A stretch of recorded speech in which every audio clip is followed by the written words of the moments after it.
On a night when the rain poured down over Seattle, Clara Bennett had just wiped the last pane of glass to close out a grueling 16-hour shift, when she caught sight of a small figure beyond the curtain of rain, a teenage girl in a wheelchair, trapped beside the rushing water at the curb, trembling violently from the cold.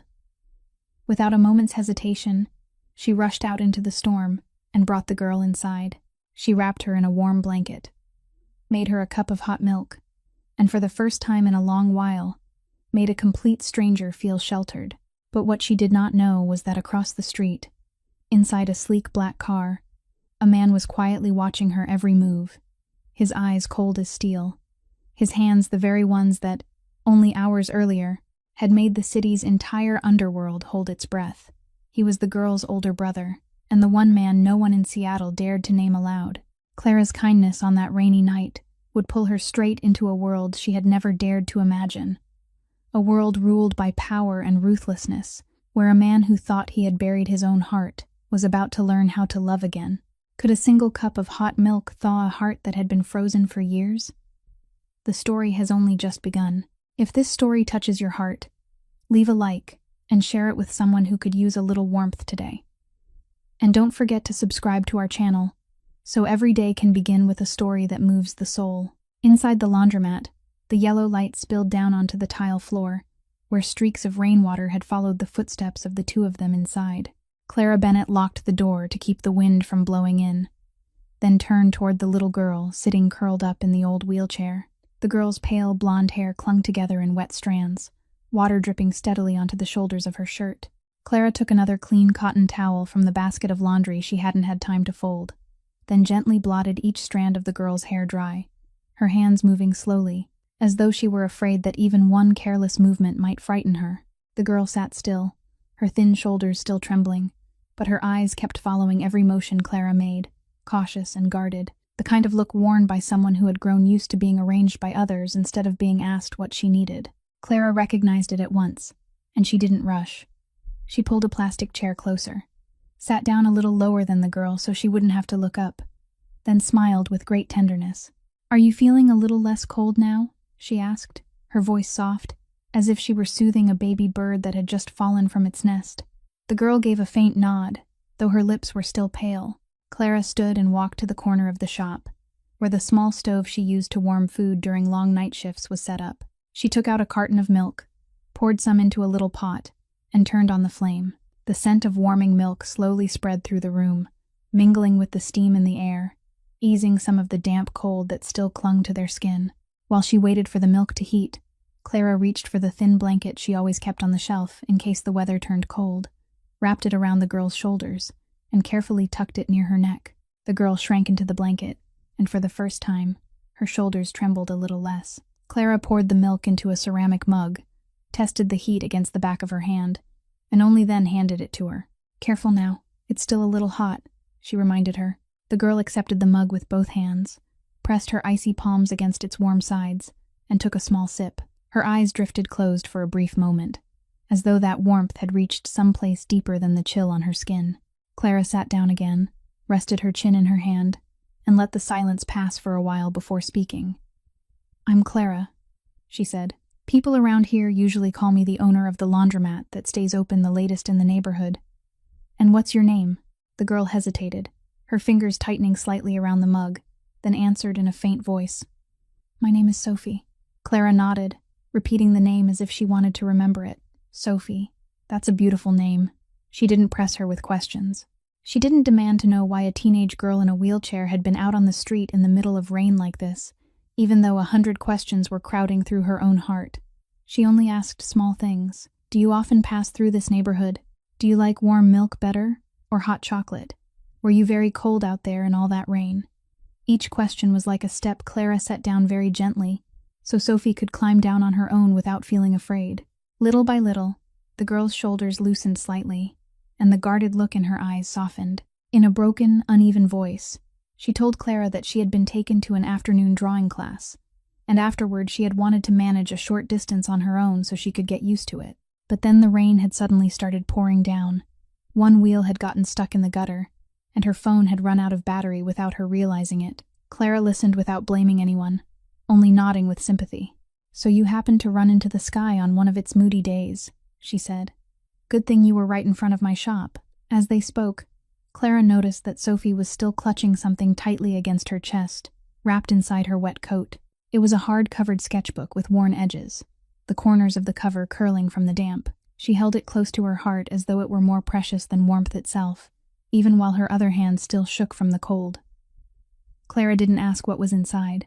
She only said gently, "Let me get another towel and wipe some of the water off your sketchbook. All right? Before it gets ruined." Sophie looked up at her, surprise flickering through her eyes, as though she wasn't used to anyone caring about something she treasured. She gave a small nod, then loosened her arms just enough for Clara to blot the cover dry. In that moment, something very fragile seemed to kindle between two strangers inside the little shop, while outside, the rain still lashed in waves against the glass, and across the street, a pair of eyes continued to watch every gesture they made through the sheet of water. A few hours before the rain had time to pour down over Seattle, on the top floor of an abandoned building in the old harbor district, there was a room almost swallowed by darkness, with only a faint wash of light spilling in from the distant street lamps beyond the glass windows. Lucian Marchetti sat in the leather chair placed at the center of the room, one leg crossed over the other, both hands resting loosely on the arms of the chair, motionless as a statue carved from the coldest stone. In front of him, a large man was being held on both sides by two of Lucian's men, sweat beading across his forehead even though the room was cold, his eyes darting again and again in search of an escape that didn't exist. Lucian said nothing for a long while, and it was that silence itself that made the other man tremble more than anything. When he finally spoke, his voice was low and even, without a ripple of emotion, each word falling slowly like drops of water turned to ice.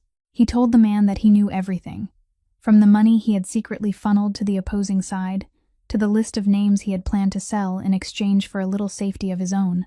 The man stammered out explanations, reaching for every excuse he could find, saying he had been forced, saying he had no other choice. Lucian only tilted his head slightly, and that small tilt was enough to make the man fall silent. In his world, he said, there were certain mistakes a man was allowed to make, and there were others he wasn't. Betraying trust was the kind of mistake that left no road back. He rose, walked closer to the window, and looked down at the black river rippling beneath the lights, his back turned toward the man, and that calm posture only made the air in the room grow heavier. He went on, saying that he wasn't a man who enjoyed striking first, that he didn't take pleasure in making others suffer, but there was one boundary he had set from the very first day he stepped onto this path, and he had never crossed it once. He never touched the innocent, never laid a hand on the weak, on women, on children, on those who had no way to defend themselves.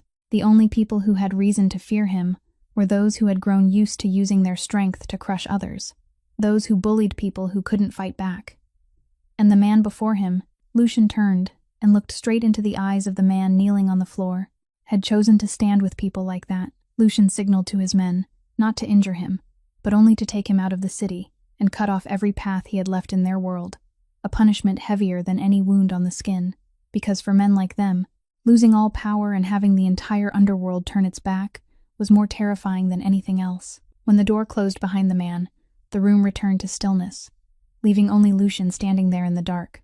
A loyal man who had followed him for many years stepped forward and quietly reminded him that lately, ugly rumors had been spreading, that someone was probing to see whether the coldest boss in Seattle had any weakness. Lucian didn't turn around. He only answered in a voice so light it seemed weightless, yet sharp as a blade, saying that in his world, revealing a weakness was no different from signing his own death sentence, because his enemies wouldn't aim at him. They would aim at whatever he treasured. That was why, he said, he had spent many years refusing to let his heart cling to anything, except for the one person he couldn't let go. He glanced at the phone screen, where a message from the driver appeared, reporting that he was waiting to pick up his younger sister from her drawing class, and for one very brief instant, the steel in his eyes softened, just before the first rain began to tap against the window panes of the abandoned building in the old harbor district. That rare, tender moment didn't last long, because only a few minutes later, the phone in Lucian's hand vibrated again. This time it was a call, not a message, and the name appearing on the screen made him frown slightly. He answered, and on the other end came the driver's voice, broken, frantic, stammering so badly it almost failed to form complete sentences. The man said the girl was no longer where he had left her, that he had only stepped away for a short while.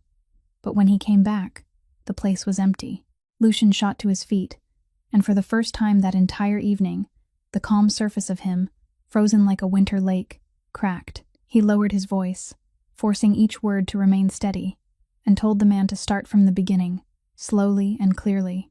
Between ragged breaths, the driver explained that after the drawing class, on the way home, Sophie had insisted on being allowed to push her wheelchair by herself for a short distance along the street. She had said she wanted to get used to managing on her own, that she didn't want someone beside her all the time like a child who couldn't take care of herself. The man had hesitated, but the sky had still been clear then, and the street was quiet and empty, so he had given in, pulling the car back and parking a little farther away, close enough to keep watch while still giving her a little space. Then the clouds had rolled in faster than anyone could have expected. The rain came crashing down in the blink of an eye, and he hurried to drive back around to pick her up, but at that exact moment, a stalled truck blocked the road. It took him several minutes to maneuver past it, and by the time he reached the spot, Sophie was gone. He had called her number dozens of times, but the phone couldn't be reached.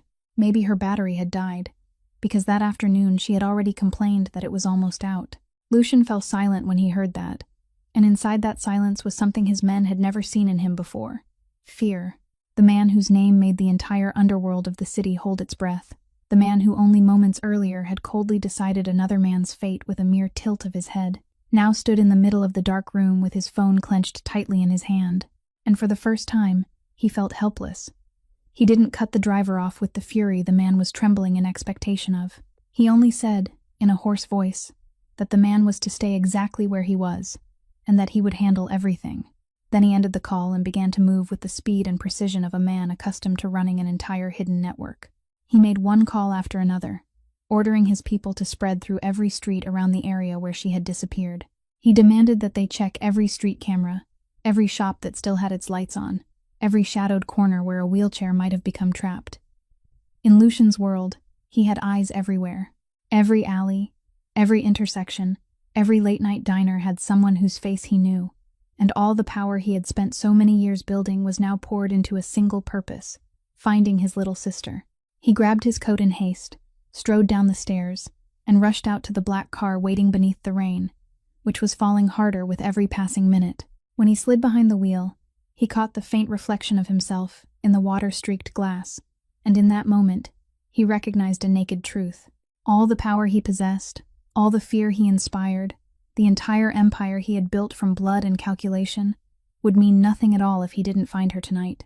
He started the engine, and the car tore away through the white blur of rain, carrying a brother racing against every passing minute, searching every soaked road in Seattle for the one thing that could still make his hardened heart tremble with fear. While outside, a brother was searching through every street. Inside the warm laundromat, Sophie had nearly finished her mug of milk, and a faint touch of pink was beginning to return to her pale cheeks. Clara pulled her chair a little closer, quietly watching the girl, and she realized that beneath that cautious shell was a sorrow deeper than the cold of the rainy night, a sorrow that didn't belong to someone her age. She didn't press her for answers. She only let one gentle sentence fall between them, saying that sometimes it was easier to talk in a warm room with a stranger than with the people we knew, because strangers didn't judge us. Sophie looked up at her, her eyes shimmering beneath the yellow light, and as though those words had touched a door she had kept locked for a very long time, she began to speak. At first, she hesitated. Then the words simply started spilling out. She told Clara that there had been a time when she, too, had run and played like other children, when she had a home filled with laughter, with a father and a mother, until the fateful night when her whole family was in the same car on the way back from a vacation. She didn't tell the details. She only said that after that night, she woke up in the hospital and learned that her parents were gone, and that her legs would never walk the way they once had. Her voice sank lower, her hands tightening around the edge of the blanket, as she said that from then on, everything in her life had changed, and the hardest part wasn't the wheelchair. It was the feeling that she had become a burden. She said her older brother had carried everything, had taken care of her so completely that she lacked nothing, with caretakers, private doctors, and drivers to take her anywhere she needed to go. But that very care sometimes made her feel as if she couldn't breathe, because she felt more like a precious possession that had to be guarded than a human being allowed to live. "He's so busy," she said softly. "There's always something important, and I know he loves me in his own way, but it's been so long since anyone asked me what I truly wanted. No one asks me how I feel. Everyone just decides for me, and then tells me it's for my own good." She lowered her head and whispered that sometimes she wondered whether the world would feel lighter without someone like her, someone who couldn't even travel a short distance on her own, someone whose existence only made other people worry and suffer. Hearing that, Clara felt as if something had closed around her heart, because she understood better than anyone the feeling of being unnecessary in her own life. She didn't rush to argue with empty comfort. She only knelt beside the wheelchair until her eyes were level with Sophie's, placed her warm hand over the girl's cold ones, and said in a voice that was firm yet tender that Sophie wasn't a burden to anyone, that needing help never made a person unnecessary, because if it did, then no one in this world would deserve to live, since everyone, sooner or later, needed a hand reaching out to them. Sophie looked up, her eyes red with tears, and Clara asked her a question that perhaps no one had asked in a very long time. She asked that if no one arranged anything for her now, if she were allowed to choose anything she wanted, what would she want most in this world? The question left Sophie stunned, her lips trembling, as though even she had never dared to let herself think of the answer. She was silent for a long while. Then tears began rolling down her cheeks, and through her choked sobs, she said that she only wanted to feel, just once more, that she was part of something, that someone looked at her as a person and not as a responsibility, that she could live one day without feeling guilty for existing. Clara said nothing more. She only wrapped her arms around the girl and held her tightly, as though she wanted to pour all her warmth into her, and inside the small laundromat in the middle of a rainy Seattle night, two people carrying different wounds leaned against each other in silence, while outside, the rain kept falling without end. That warm embrace had only just managed to soothe Sophie when outside, through the curtain of rain, the headlights of a black car shone straight into the laundromat window, and only a few seconds later, the door was shoved open with such force that the wind chime hanging from the frame clattered wildly. Lucian Marchetti stepped inside, soaked through, his hair plastered with rain, but there was nothing weakened about him. On the contrary, he carried a kind of pressure that seemed to make the whole room sink lower. His steel-gray eyes swept once across the room and instantly locked onto the sight of Clara kneeling close beside his sister. And in that moment, all the fear that had been compressed inside him for hours suddenly turned into a cold fury. He strode forward, his voice low and sharp, as he asked who this woman was and what she was doing with his sister. Clara startled and shot to her feet. By instinct, she stepped back once, but she still placed herself between the strange man and the girl, because she didn't know whether the person who had just burst in was a friend or an enemy. Lucian didn't give her time to explain. He moved one step closer, lowering his voice into a warning heavy with threat, saying he had spent hours searching the whole city, and if he found out she had meant Sophie any harm, she would regret it for the rest of her life. Those words carried the weight of a man accustomed to being obeyed, a man who only had to lift an eyebrow to make others tremble, and Clara felt the cold run clearly down her spine. But instead of bowing her head and giving in, she raised her face and looked straight into his burning eyes. And in a voice that trembled but didn't retreat, she answered that she didn't know who he was, and she didn't need to know how powerful he might be. All she knew was that a few hours earlier, she had seen a girl in a wheelchair shaking outside in the cold rain, and she had done what any decent human being would do. She had brought her somewhere warm, given her something hot to drink, and stayed with her so she wouldn't have to be afraid alone. Clara went on, her voice breaking with emotion, saying that if he truly cared about this girl, then the first thing he should have said when he walked in was to ask whether she was all right, not to threaten the person who had taken her in. The sentence struck Lucian like an invisible slap. He went still, his anger freezing halfway through its rise, and at that very moment, a small sound rang out, cutting through the tension swelling in the room. It was Sophie's voice. She had rolled her wheelchair closer, and when she looked at her brother standing there drenched because he had searched all over the city for her, then looked over at the kind woman who had just protected her, something broke open inside her small chest, and she began to laugh. It was a clear laugh threaded with tears, and she told him he didn't have to be so fierce, because Clara was a good person, and she had saved her.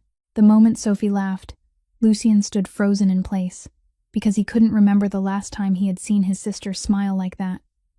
A smile that wasn't forced, wasn't politely arranged for others, but truly came from joy inside her heart, the kind of smile he had thought had vanished forever from her face, since the day disaster came crashing down on their family. He stood there, the two hands that had once made the whole underworld tremble now hanging helpless at his sides, his steel-gray eyes wavering for the briefest instant.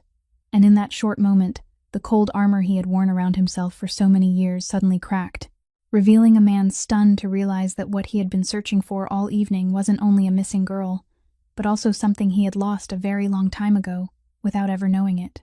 That night, Lucian brought his sister back to the vast mansion on the hill overlooking the bay, and before leaving the laundromat, he stood silently in front of Clara for a moment, meaning to say something, but in the end, all he managed was a brief and somewhat awkward thank you, because that was a language he had gone far too long without knowing how to use. The days that followed passed inside that mansion, and Lucian, who had always been swept into endless phone calls and calculations, suddenly began to notice very small things he had never paid attention to before. He noticed that his sister woke earlier, no longer sitting for hours by the window and staring outside with the same hollow eyes as before. Instead, she would sometimes hum a quiet little melody. She ate more at meals, and now and then, she even started conversations with the house staff about the small, ordinary details of the day. One afternoon, as he was passing by her room, he stopped at the threshold and saw Sophie bent over her desk, the pencil in her hand, gliding across the page of the sketchbook she always held so tightly, the same sketchbook that, in all the 3 years since disaster had fallen on them, he had never once seen her open. He stood there watching in silence, not daring to make even the smallest sound for fear of startling her, and a feeling rose in his chest that was both warm and painfully sharp. Warm, because she had found her way back to something she had once loved.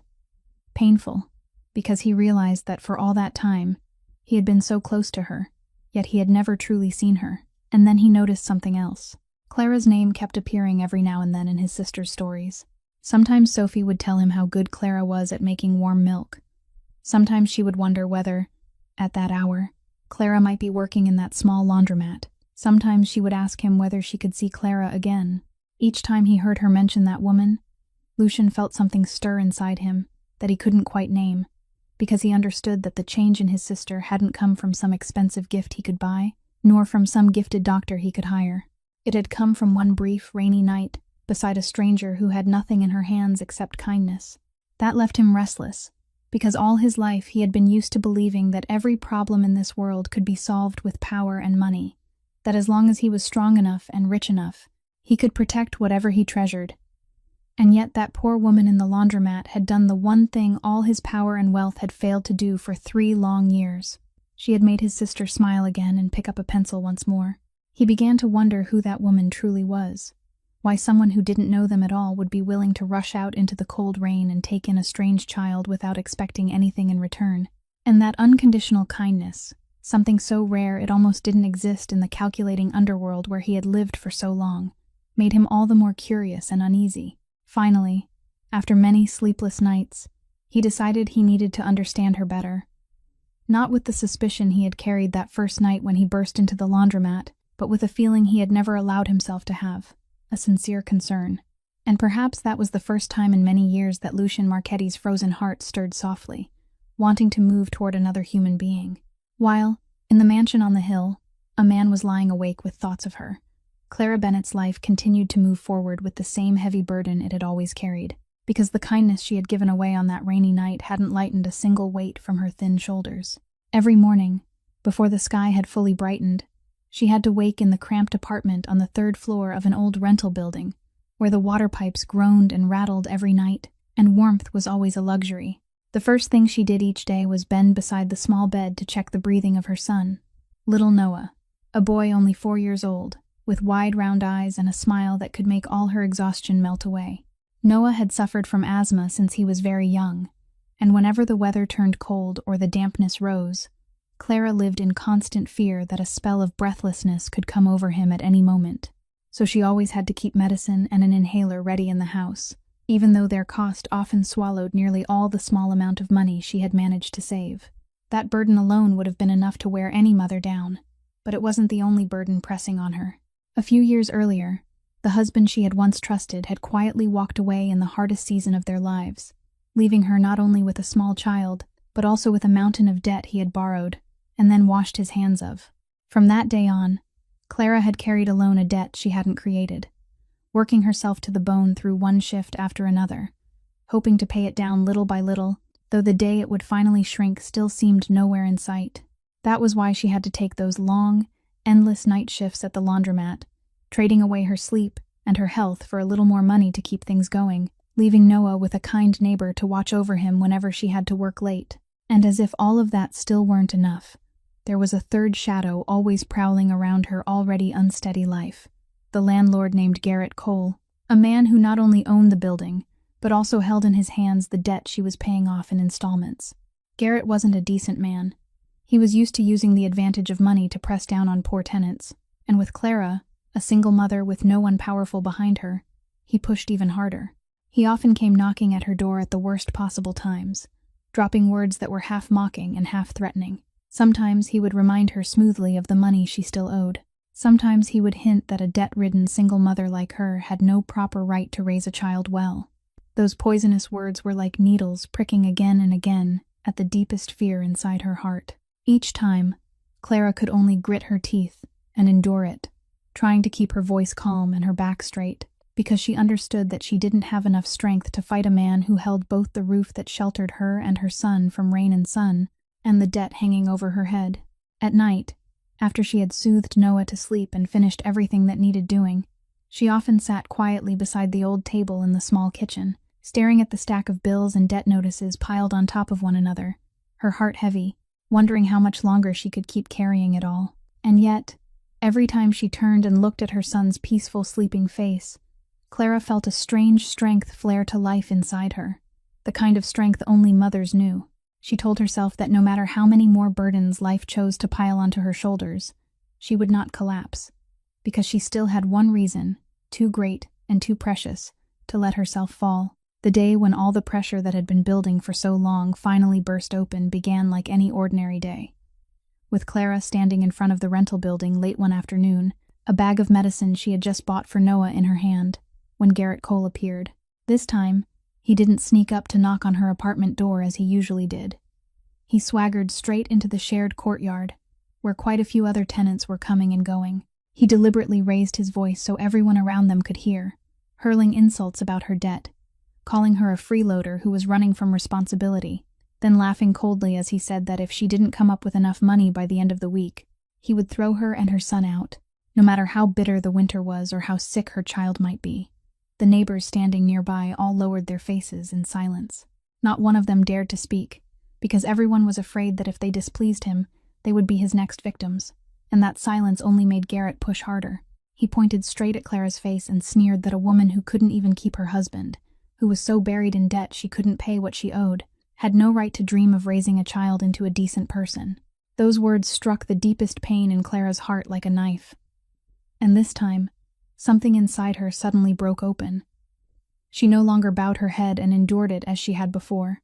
She set the bag of medicine down hard on the step, snapped her head up, walked straight toward him, and though her whole body was trembling with anger, her voice rang out clearly across the crowded courtyard. She said she wasn't running from anything, that she had worked herself to exhaustion through shift after shift to slowly repay a debt she hadn't even created, and that she might be poor, she might be in debt, but she had never lost her self-respect the way he had, by trampling other people, just to satisfy his own arrogance. She went on, her eyes not avoiding his for even a second, saying that he could take away her home, he could squeeze her for every last penny she had, but there was one thing he would never have the right to touch, and that was the dignity of a mother fighting with everything in her to protect her child. Her son, even if he had to grow up with too little, would still be taught to become a decent human being, something Garrett would likely never understand in his entire life. Her words sent a small stir through the crowd around them.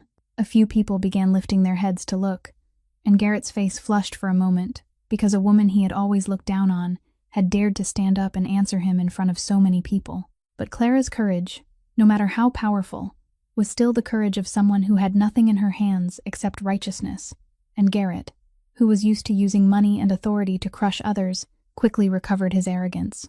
He stepped close, lowering his voice into a threat, saying she would regret daring to open her mouth, that he had more than enough power to turn her already miserable life into something even closer to hell. At that exact tense moment, while Clara was still standing straight in front of him, though she had begun to feel, deep inside, the helplessness of someone with no one to stand for her. A gleaming black car slowly glided up and stopped right outside the gate of the rental building. The car door opened, and a tall figure stepped out into the fading afternoon light. Lucian Marchetti appeared, his stride unhurried, yet carrying a quiet authority that made the entire courtyard fall suddenly silent. His steel-gray eyes swept over the scene before him, paused on Clara's face, still marked by outrage, then shifted to the arrogant man in front of her, and in a single instant, he understood exactly what was happening. A very faint smile flickered at the corner of his mouth, the kind of smile that warned that the man who had been so aggressive only moments earlier was about to learn what it meant to run into the one person he should never have touched. Lucian walked into the middle of the courtyard with unhurried steps. Behind him, two broad-shouldered men in dark suits silently stopped at the gate, and that presence alone was enough to change the air around them, because everyone could feel at once that the man who had just arrived was no ordinary person. At first, Garrett still held on to his arrogant expression. He turned toward the stranger and snapped rudely, asking who Lucian thought he was to interfere in his business. But Lucian didn't rush to answer. He only let his eyes move slowly over the man from head to toe with the calmness of someone observing something not worth his concern. Then he quietly spoke his name, only the single word Marchetti. The moment that family name left his mouth, Garrett's smug face visibly went pale, because in Seattle, even a man like him, who made a habit of bullying the weak, had heard rumors about that family, about the man who held an entire underworld in his hands, the man no one dared to name directly. And now the terrifying figure from those rumors was standing right in front of him. Lucian didn't need to raise his voice. He didn't wave a hand or let a single vulgar word fall from his mouth. His weapons were his cold composure and the things he knew. Slowly, he told Garrett that he already knew every filthy trick the man had used to squeeze poor tenants, from the shady fees he had invented on his own, to the times he had sent people to threaten families who could no longer afford to pay.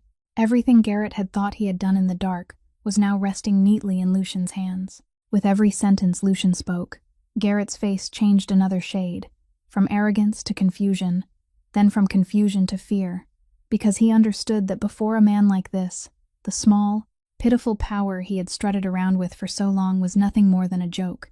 Lucian stepped closer, lowering his voice until it was very quiet, and that softness only made each word more chilling. He said that from this moment on, the entire debt Clara had been carrying would be wiped clean, that Garrett would never be allowed to come near her or her son again, and that if he dared bully anyone in this building one more time, the little empire he was clinging to would turn to smoke after a single phone call from Lucian. Garrett, the man who only minutes earlier had swaggered around, crushing others in front of a crowd, now trembled and stammered. He tried to salvage the last scraps of his dignity, but fear had already broken his voice. In the end, he lowered his head, muttered out apologies, and promised that he would never dare touch Clara or her child again. That hunched, submissive posture stood in complete contrast to the aggression he had shown at the beginning, and the crowd watching the scene could only stand there in stunned silence. After Garrett had scurried away with his back bent under terror, Lucian finally turned to Clara, and the frightening coldness from moments before seemed to vanish, giving way to a far gentler look. He quietly told her that she wouldn't have to worry about that man anymore. Clara stood there with her heart tangled between gratitude and a confusion she couldn't explain, because she had never seen anyone make a brutal man like Garrett bow his head with only a few words. As for Lucian, when he returned to his black car, even he realized something that sent a faint unease through his chest. Throughout all the years he had spent building his underworld empire, he had always kept one rule. He never stepped openly into the light for an outsider, never revealed that someone existed who could make him act in person. And yet today, for a woman he had only met a couple of times, he had broken the rule he had guarded for so long. In the world full of watching eyes where he lived, he understood that an act like that was no different from showing his enemies where his weakness lay. Though at that moment, he still couldn't imagine just how great the price of that exposure would one day become. After the day Garrett was forced to submit, the connection between the two families who had once been strangers gradually grew closer, and because Sophie kept talking about Clara and her little son, Lucian finally arranged for Clara and Noah to visit the mansion on the hill on a sunny weekend afternoon. When Noah first stepped into that vast house, the 4-year-old boy's eyes widened as he looked around with delight.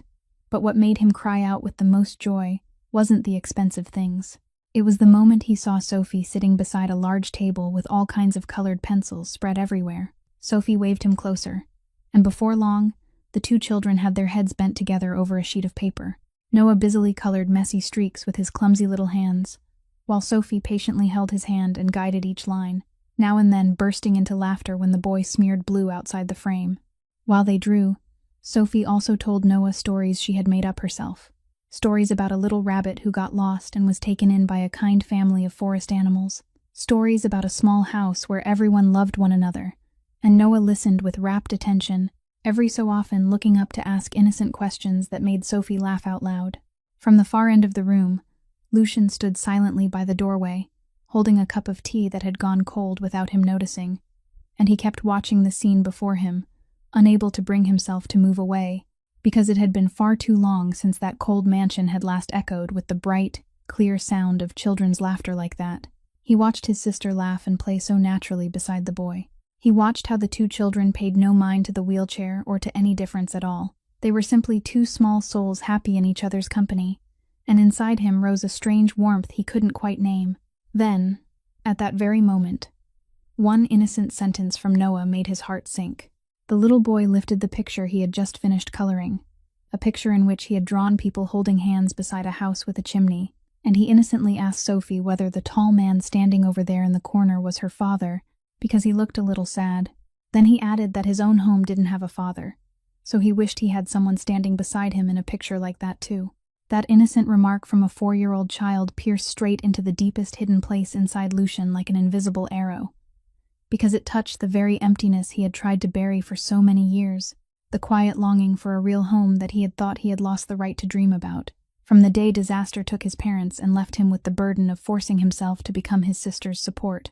He stood there, his hand tightening slightly around the edge of the doorway, his steel-gray eyes, usually so cold, suddenly stinging, and for the first time, he realized that this simple happiness unfolding right before him, this sight of people who shared no blood yet gathered around one another with sincere love, was the very thing all his wealth and power had never been able to buy.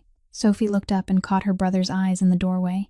She smiled, then waved for him to come over and draw with her and Noah, and Lucian, the man the entire underworld of the city feared, after a brief moment of hesitation, set down his cup of tea and slowly walked toward that colorful table, letting the ice wrapped around his heart crack one more time, quietly yet deeply, before the warm sight of two children and an unfinished drawing of a family. The warm joy of that afternoon didn't last long before a sudden crisis came in the middle of the night, when Clara, sunk in a restless sleep after an exhausting shift, jolted awake to the labored sound of her son's breathing coming from the small bed beside her. She sprang up, hurriedly lifted Noah into her arms, and with one look at his flushed face and the way his little shoulders strained for air, she understood that this asthma attack was worse than any he had ever had before.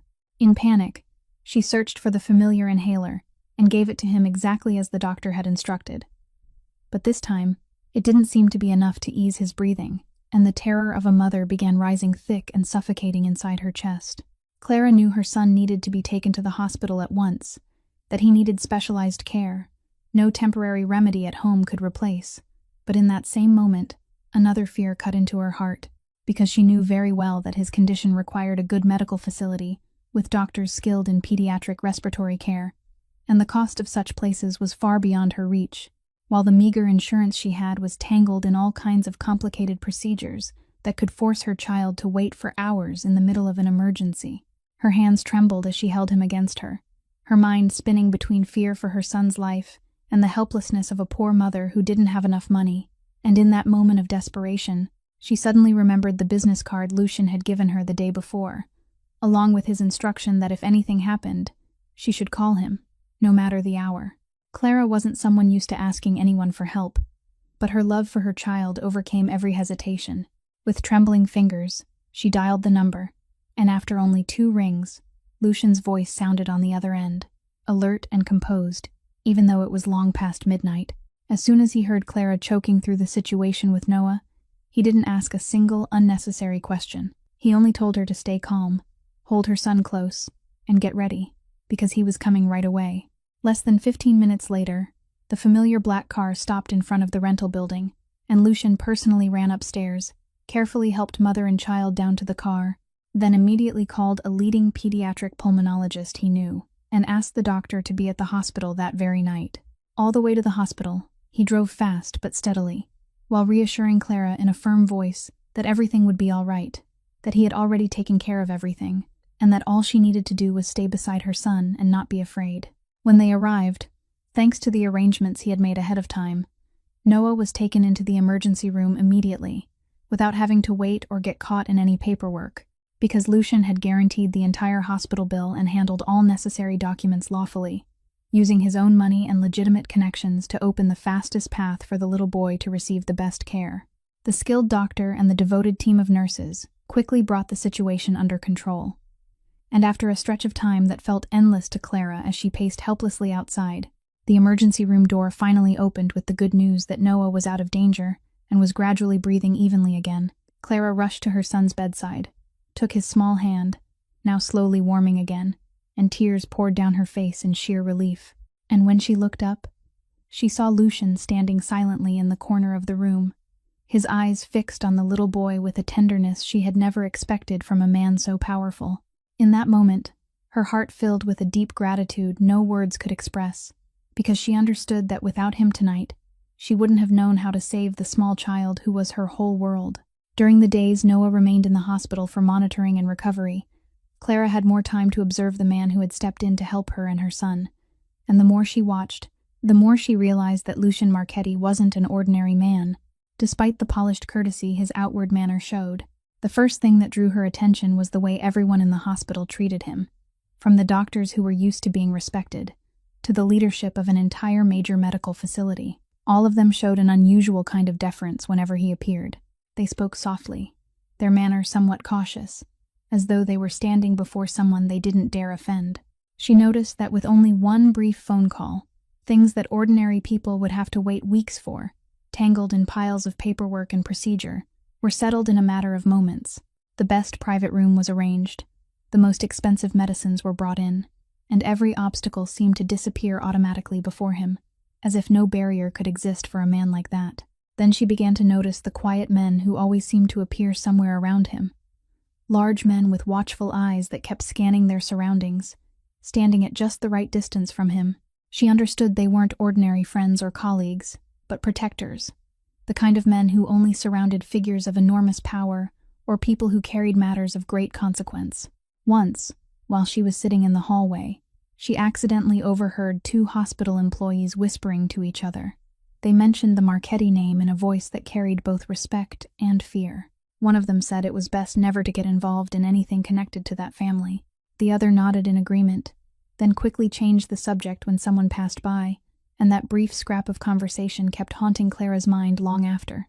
She began to piece together all the fragments she had witnessed, from the way Lucian had made an arrogant man like Garrett bow his head in terror with only a few words, to the quiet and frightening authority radiating from him, to the almost limitless wealth and vast network of connections that seemed able to reach everywhere.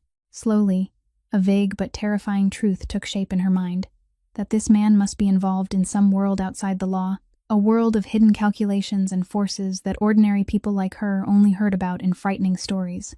That realization left Clara's heart in turmoil, because on one hand, she couldn't deny that this very man had done everything he could to help her and her son. He had lifted the debt crushing her shoulders, and he had won her son back from danger on a critical night, all with a sincere kindness she could clearly feel. But on the other hand, the fear of a mother rose fiercely inside her, because she understood that the world he lived in was full of danger, a place where grudges and hatred could fall without warning on anyone who came too close. And what she feared most in this world was Noah's safety, the tiny child who had just escaped the edge of death, the child she had sworn to protect with her own life. She stood silently beside the window of the hospital room, looking at her son sleeping peacefully, then looking toward Lucian's tall figure at the end of the hallway, and a painful question rose inside her. Should she allow herself and her son to continue stepping deeper into the life of a man who carried so many mysteries and so much danger within him? A question she knew, sooner or later, she would have to answer. Perhaps Lucian had sensed the caution growing in Clara's eyes each time she looked at him, because one evening, after Noah had fallen deeply asleep in his hospital room, he asked her to step out into the quiet hallway and talk for a moment. And there, beside the window overlooking the city as its lights came on, He did something he perhaps had never done with anyone before. He opened his heart and told her about his past. He told her that he understood what she had seen, and that there must be many questions in her heart. He said he didn't want her to be afraid or misunderstand who he was, so he wanted to speak the truth himself, instead of leaving her to guess. He told her he hadn't been born to become the man he was now, that there had once been a time when he, too, had been an ordinary young man with simple dreams, until disaster came without warning and took everything from him in a single night, leaving him, still far too young, to shoulder the responsibility of a little sister who had lost both her legs and the people she depended on. He said that in those darkest days, when he had no one left to lean on, and had to face both the debts and the men waiting to devour two orphaned siblings, he had been forced to step into that dangerous underworld, not because he craved power or money, but for one reason only: to become strong enough to protect his sister, so no one could ever hurt Sophie again. He admitted that the road he had walked wasn't clean, that he had done things he wasn't proud of, but he had always tried to hold on to one boundary he would never cross, never harming the innocent, and never touching the weak, because he understood better than anyone what it felt like to have the whole world turn its back when you no longer had any way to defend yourself.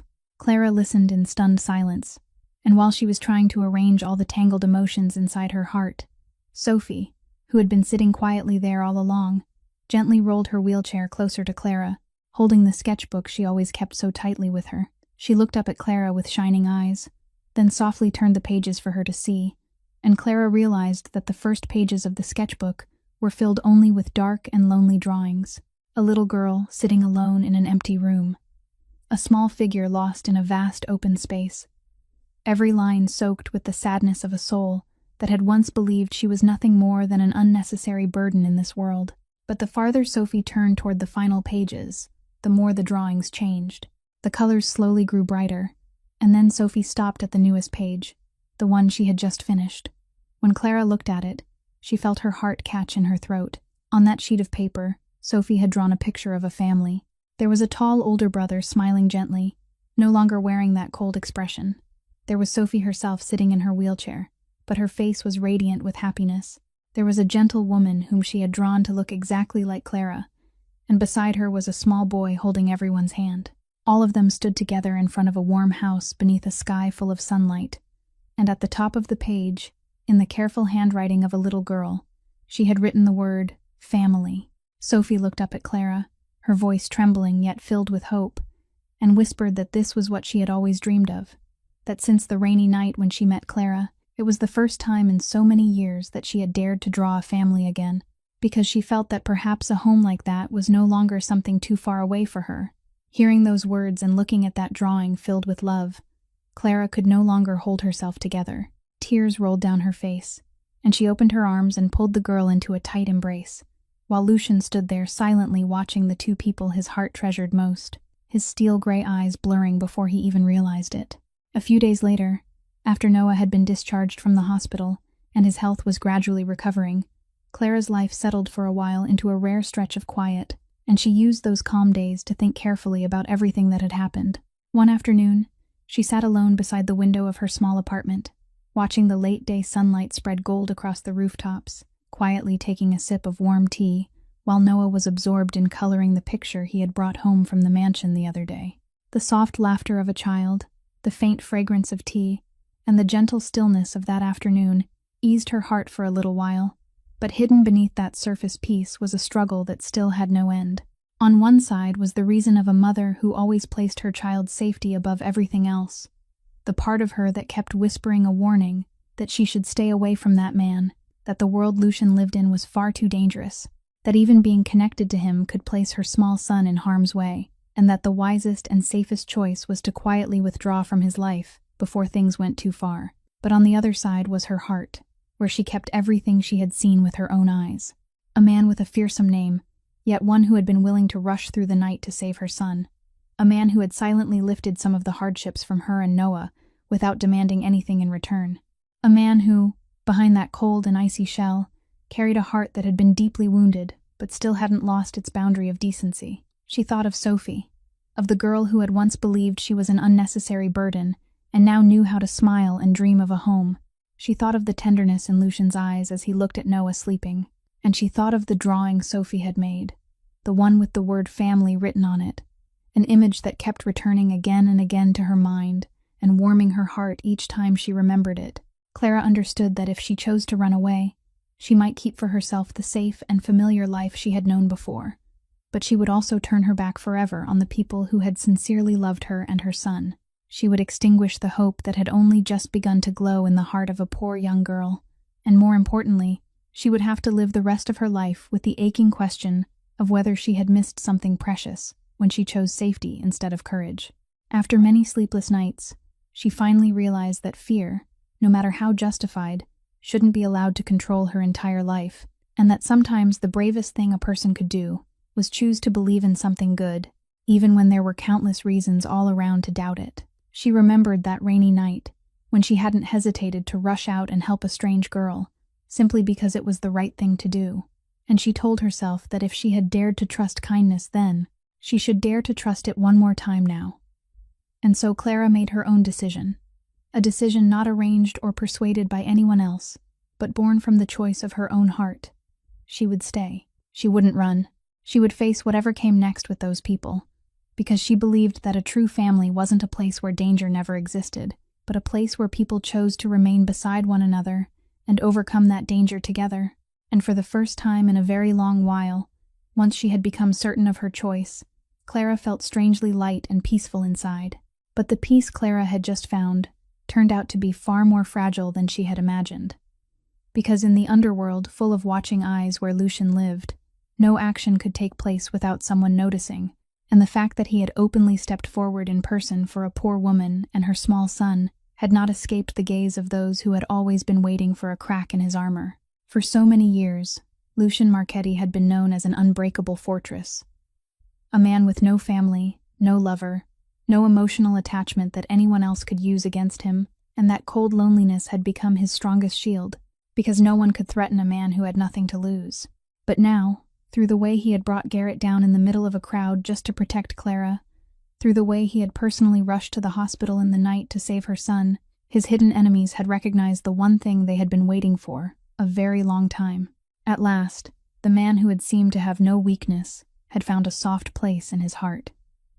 He had people he was willing to break every rule to protect.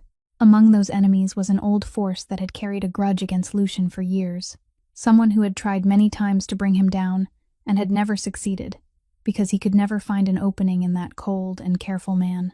And now, when Lucian's weakness had finally been revealed, that enemy understood that the opportunity he had been waiting for had arrived. Instead of aiming straight at Lucian as before, attempts that had always failed, this time the enemy chose a far more vicious move, targeting the very people Lucian treasured, because they understood all too well that striking a man's heart was always more likely to make him collapse than striking at his strength. Strange signs began to appear. Several of Lucian's business locations were harassed. Unspoken warnings were sent. Then he received a chilling message, hinting that his enemy knew clearly about the woman at the laundromat and her small son, and that they also knew about the sister he loved more than anything. It was a message that didn't need to say everything directly, but it was enough for him to understand that the people he most wanted to protect had now been placed in their sights. When he read those threatening words, a cold fear he hadn't felt in a very long time suddenly tightened around Lucian's heart, because he understood better than anyone how merciless the world he lived in could be. And with bitterness, he realized that the warmth he had only just found again, that very moment when he had dared to open his heart to love after so many hardened years, had become the rope his enemies could seize to choke him. This was exactly the thing he had long warned himself to guard against, the cruel rule of the underworld he knew by heart, that revealing a weakness meant handing the enemy the very weapon that could destroy him.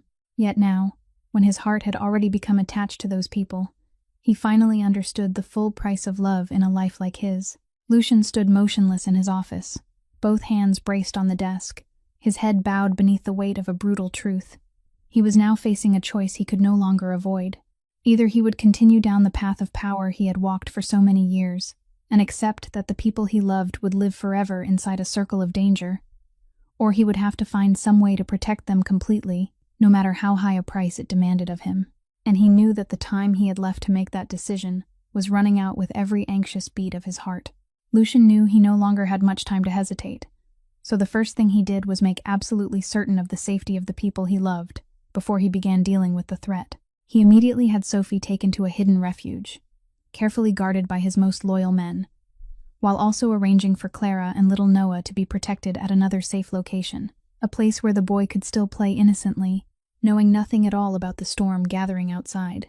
Once he was sure that none of them could be harmed, Lucian turned to face his enemy, and he understood that if he wanted to end this threat once and for all, he couldn't simply answer it with violence in the way the underworld had always operated. If he continued down that road, there would never be an end. One enemy would fall, and another would rise in his place, and the people Lucian loved would have to live forever inside a state of fear. He made a decision that only a few months earlier he never would have dared to imagine. He would leave behind completely the world of power he had spent so many years building, but to do that fully, he would have to pay an unimaginably high price. Quietly, Lucian contacted the forces capable of restraining his enemy. He agreed to hand over most of his territory, his business locations, and the hidden sources of profit he had once controlled, using that vast fortune itself as the bargaining piece in one final negotiation, in exchange for permanent safety for the people he held dear. The final confrontation unfolded with breathless tension inside an abandoned warehouse near the harbor, where Lucian walked in alone to face the enemy who had haunted his life for so long. With his calm composure and sharp intelligence, he placed on the table an agreement the other side couldn't refuse. He would surrender everything that had made him feared and powerful, in exchange for a promise that his enemy would leave him and the people he loved alone, and would never be allowed to touch them again. There were moments when the situation became extremely dangerous, when the enemy's greed hovered on the edge of betrayal, but Lucian had anticipated everything. He had prepared the cards he needed to protect himself and force the other side to keep its word, and after a battle of nerves, the enemy finally had no choice but to accept the agreement, because to them, taking over everything Lucian had built was too great a prize to refuse. When he walked out of that warehouse beneath the first light of dawn rising along the horizon, Lucian Marchetti was no longer the powerful boss who made the entire underworld of the city tremble. He had given all of that up with his own hands. Now he was only an ordinary man, empty-handed. And yet, strangely, he had never felt so light or so free. And he knew clearly what had given him enough courage to let go of an entire empire. It was the faith Clara had placed in him, when she chose to stay beside him instead of running away. When she looked at him not as someone frightening but as a human being worthy of love, she had shown him that there was another life worth living, far more than the cold world where he had kept himself imprisoned for so long. He returned to the place where the people he loved were waiting, and when the door opened, Sophie rolled her wheelchair toward him and threw herself into her brother's arms through tears, while Clara stood there with eyes filled with both worry and joy. And Lucian, the man who had just traded everything to win his freedom, smiled at them with a peace he had never known before, because he knew that even though he no longer held power or wealth in his hands, he was still holding the most precious treasure he had searched for all his life, a family. 2 years had passed since that fateful night in the abandoned warehouse, and the lives of the people in this story had turned onto an entirely new page, brighter than anything they had ever dared to dream. Lucian Marchetti, the man who had once made the entire underworld tremble in fear, had truly become a different person. He used the legal portion of his remaining fortune, along with his experience and his iron will, to build something completely new, a charity foundation with a simple yet deeply meaningful name, an organization devoted to helping single mothers struggling to survive and people with disabilities who had been given too little mercy by life. He understood better than anyone what it felt like to brace oneself against the world when no hand reached out to help, and he had also seen with his own eyes how one small act of kindness on a rainy night could change the course of a human life. So he wanted to spread that kindness throughout the city, so that no one would have to wait alone in the cold without a single hand reaching toward them. His foundation helped hundreds of single mothers find stable work, helped poor children receive medical care, and opened classes and support programs created especially for people with disabilities so they could step into life with confidence. And standing beside him through all of that work was Clara, the woman who had become not only the life partner he cherished, but also his devoted companion, because she was the one who had planted the first seed of compassion in his heart. Sophie was now a radiant young woman full of life. She followed her passion for painting, and the pictures she created were no longer the lonely, sorrowful images of the past, but were filled with the colors of hope and love. She also became an inspiration to so many other young people with disabilities through the sharing sessions held at her family's foundation. As for little Noah, the boy from those earlier days had grown bigger, healthy, and bright, raised in the full embrace of a real family, with a mother, with the man he affectionately called father, and with an older sister who always drew beautiful pictures of life with him. One evening, as a light rain once again drifted softly through the streets of Seattle, Clara and Lucian returned together to the small laundromat from years before, the place where everything had begun, and they stood there hand in hand, looking through the glass window speckled with rain, letting the memory of that fateful night return to their hearts. This rain was no longer cold and fierce like the rain from that night long ago. It was gentle and warm, just as their lives had changed, and in that moment, both of them quietly understood that sometimes the greatest miracles in life begin with the smallest and most ordinary acts of kindness, with a hand willing to reach out, with a cup of warm milk given to a stranger, with a heart brave enough to open itself to love even when the world gives it countless reasons to close. Clara and Lucian's story reminds us that true power doesn't lie in the ability to make others afraid, but in the tenderness and courage to truly see and cherish another human being. It reminds us that none of us is an unnecessary burden, and that every person, no matter how poor or small they may seem, carries within them the power to change another life with just a little sincere love. If this story has touched your heart, please subscribe to our channel, leave a like, and share this video with the people you love, so together we can spread what is good and listen to many more meaningful stories every day. How do you feel about Clara and Lucian's story? What part of their journey moved you the most? Please leave a comment and share the feelings from the deepest place in your heart, because we're always hoping to hear your voice. Thank you for taking the time to listen until the very last moment. May you and your loved ones always be blessed with abundant health, and may you live each day with joy, peace, and serenity.